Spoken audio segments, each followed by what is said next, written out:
नमस्कार दोस्तों, मैं कैलाश बिस्ट और network10tv.com देख रहे हैं आप। और बड़ा दुर्भाग्य इस प्रदेश का है कि जो लोग इस प्रदेश को चला चुके हैं, जिन लोगों को राजनीति का बहुत ही अच्छा अनुभव है, वही लोग आज हमारे सवालों से भाग रहे हैं। मैं बात कर रहा हूं पूर्व मुख्यमंत्री हरीश रावत की। हरीश रावत वो कद्दावर नेता कांग्रेस के, जिनके आगे अच्छे अच्छे नेता भी पानी भरते हैं। लेकिन बड़ा अफसोस कि जब हमारी टीम ने उनसे कुछ सवाल पूछने चाहे, कुछ जवाब हमने उनसे मांगने चाहे ताकि जनता भी देखे, पक्ष भी देखे, विपक्ष भी देखे, लेकिन अफसोस कि उन्होंने हमारे सवालों का जवाब देने से मना कर दिया। हम आपको बता दें कि अगर पूर्व मुख्यमंत्री हरीश रावत की हम बात करें तो कई बार वो सांसद रह चुके हैं। मात्र एक बार वो विधायक का चुनाव उन्होंने लड़ा था और वो भी सीट हरीश धामी ने उनके लिए खाली करी थी। तब जाकर वो इस प्रदेश के मुख्यमंत्री बने थे जब कांग्रेस की सरकार थी। और अगर बात करें आज के हालातों की, मैं बात करूं तो आज के हालातों को लेकर जो विषय है वो यही है कि लगातार वो सरकार को घेरते रहते हैं। वो अपनी ही पार्टी की आंखों में किरकिरी बनकर उभरते रहते हैं। और वजहें क्या हैं, उन्हीं वजहों को तलाशने के लिए हमारी टीम हरीश रावत जी से मिलने गई थी। कुछ सवाल हम उनसे पूछना चाहते थे, लेकिन अफसोस कि हमारे सवाल, जैसे ही हमने उनसे सवाल हमारी टीम ने पूछे, वो दरकिनार हो गए, वो मैदान छोड़कर भाग गए।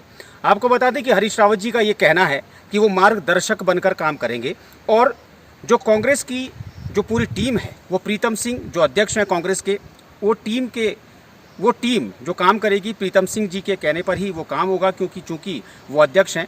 लेकिन बड़ा अफसोस होता है कि मार्गदर्शक, एक और तो अपने आप को मार्गदर्शक कहते हैं, दूसरी ओर मार्गदर्शक अगर मार्ग छोड़कर भाग जाए तो अंदाज़ा लगाइए कि आखिर क्या वो मार्ग सत्य का मार्ग होगा, क्या वो मार्ग कठिन मार्ग नहीं होगा। ऐसे कई सवाल हैं जिन सवालों को हम जवाब उनसे लेना चाहते थे। और दोस्तों, मैं जरा आपको सवाल बता दूं कि क्या सवाल हमारी टीम उनसे पूछना चाह रही थी।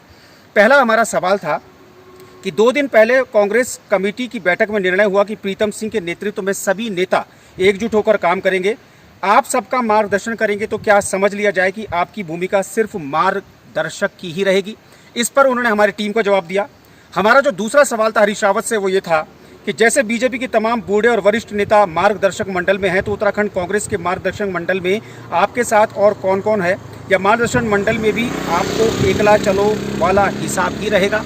और इसमें कोई दो राय नहीं कि जैसे ही ये सवाल हमने उनसे पूछा, एकला चलो की राजनीति, क्योंकि हरीश रावत, ये कोई नई बात नहीं है हरीश रावत जी के लिए, पहली बार नहीं की उन्होंने एकला चलो की राजनीति। और जैसे ही ये सवाल हमने उनसे पूछा, वो मैदान छोड़कर उन्होंने अपनी भलाई भागने में ही समझी। और हमारी टीम ये सोचती रही कि आखिर वो क्या वजह थी कि हरीश रावत जी जवाब नहीं देना चाहते। नमस्कार, मैं हूं कैलाश जोशी और हमारे साथ आज हैं उत्तराखंड के पूर्व मुख्यमंत्री हरीश रावत जी। आइए इनसे जानते हैं चंद सवालों के जवाब उनसे डिस्कस करते हैं। रावत जी, स्वागत है आपका। रावत जी, जैसे कि अभी 2 दिन पहले कांग्रेस कमेटी की बैठक में निर्णय हुआ कि प्रीतम सिंह जी के नेतृत्व में सभी नेता एकजुट होकर काम करेंगे, आप सबका मार्गदर्शन करेंगे, तो क्या समझा जाए कि अब आपकी भूमिका सिर्फ मार्गदर्शन की रहेगी? हाँ, बिल्कुल, जो भूमिका कांग्रेस देगी हम उस भूमिका को अदा करेंगे और सोनिया गांधी जी के नेतृत्व में और राहुल जी के नेतृत्व में इस जीत को हम हासिल करेंगे। जैसे कि रावत जी, जैसे बीजेपी में तमाम बूढ़े और वरिष्ठ नेता मार्गदर्शन मंडल में हैं, तो उत्तराखंड कांग्रेस के मार्गदर्शन मंडल में आपके साथ कौन कौन हैं? या मार्गदर्शन मंडल में भी आपके एकला चलो रे वाला हिसाब चलेगा? मैं इस सवाल का जवाब निकलेगा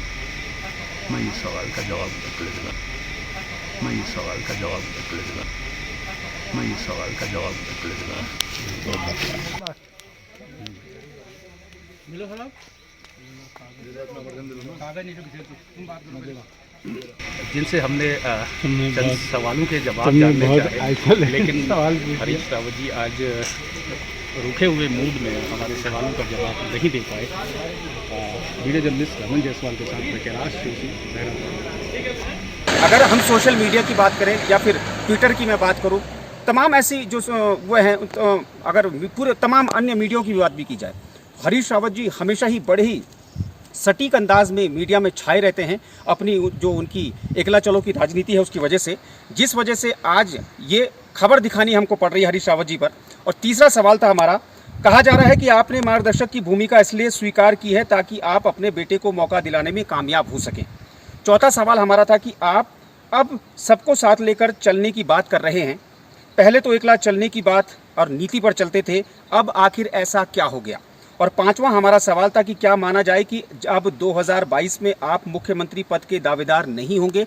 शायद हरीश रावत जी ये भांप भी चुके हैं कि 2022 में वो चेहरा नहीं होंगे मुख्यमंत्री पद का, इसीलिए वो कह रहे हैं कि वो मार्गदर्शक की भूमिका निभाएंगे और वो चाहते हैं कि अब वो खुद तो राजनीति में सक्रिय नहीं हो पा रहे, लिहाजा अपने बेटे को क्यों ना आगे कर दिया जाए। क्योंकि अगर मैं उनके कार्यकाल की बात करूं तो किस तरीके से वो अपने बेटे को पुश करना चाह रहे थे, किस तरीके से वो अपनी बेटी को पुश करना चाह रहे थे, ये जग जाहिर है, ये सब जानते हैं और इसमें हम कोई कटाक्ष नहीं करना चाहते। क्योंकि कई नेता इस प्रदेश में ऐसे हैं जो अपने बच्चों को विरासत के तौर पर राजनीति देते हैं, ये मामला अलग है।